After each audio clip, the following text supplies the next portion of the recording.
Hi friends, Siragadikka ஆசை சீரியலில் அடுத்தடுத்து என்ன நடக்க போகுதுன்னு பார்க்கலாம். வாங்க வீடியோக்குள்ளே போகலாம். நம்ம சேனல் இன்னும் சப்ஸ்கிரைப் பண்ணாதவங்க சப்ஸ்கிரைப் பண்ணிக்கோங்க. மனோஜ் அவன் ஃப்ரெண்டை பேச்சை கேட்டுக்கிட்டு அந்த ராணிகிட்ட செமையாக அடி வாங்கிக்கிட்டு வீட்டில் வந்து பயங்கரமாக ரூம்குள்ளே கத்தி எழுகிறாரு.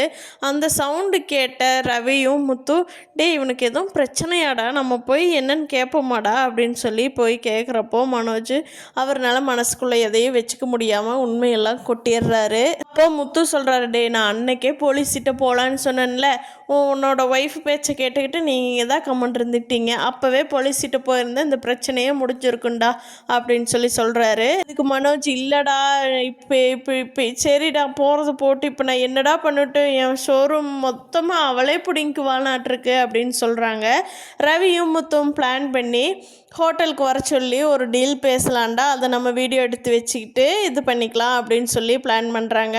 அதே மாதிரியே வர சொல்லி ராணியும் ராஜாவும் உண்மையெல்லாம் பேசி முத்துக்கிட்ட ரவி வந்து வீடியோ எடுத்துக்கிட்டாரு. முத்து வந்து பேசுகிறப்போ இந்தாங்க பணம் கொடுக்குறேன் அப்படின்னு சொல்லி ராஜா கிட்ட பணத்தை காட்டித்தான் முத்து உண்மையெல்லாம் வாங்கியிருப்பார்.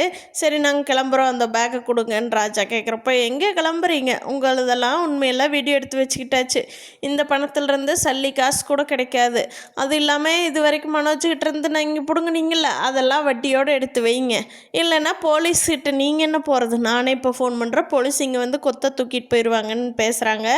ராஜாவுக்கும் ராணிக்கும் பயமாயிருது. ஐயோ இப்படி ஏமாந்து மாட்டிக்கிட்டோமே, நம்ம லைஃபே செட்டில் பண்ணிக்கலாம் மனோஜை வச்சு நினச்சோமே, இப்படி மாட்டிக்கிட்டோமேன்னு ரெண்டு பேரும் பயந்த முழிக்கிறாங்க.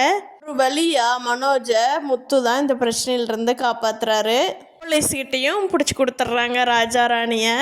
ஆனால் இதில் என்ன ட்விஸ்ட்டுனா, அந்த 3 லட்சத்தை ராஜா ராணி தான் எடுத்துருக்குறாங்கன்னு நினச்சிட்ருக்காரு மனோஜ். அது வந்து ரோஹிணி எடுத்தாங்கங்கிறது தெரிய வருமா அப்படிங்கிறத இனி வரப்போகிற எபிசோடில் பார்க்கலாம் ஃப்ரெண்ட்ஸ். இந்த வீடியோ பிடிச்சிருந்தா லைக் பண்ணிக்கோங்க. நீங்கள் என்ன நினைக்கிறீங்கன்னு கீழே கமெண்ட் பண்ணுங்கள். தேங்க்யூ.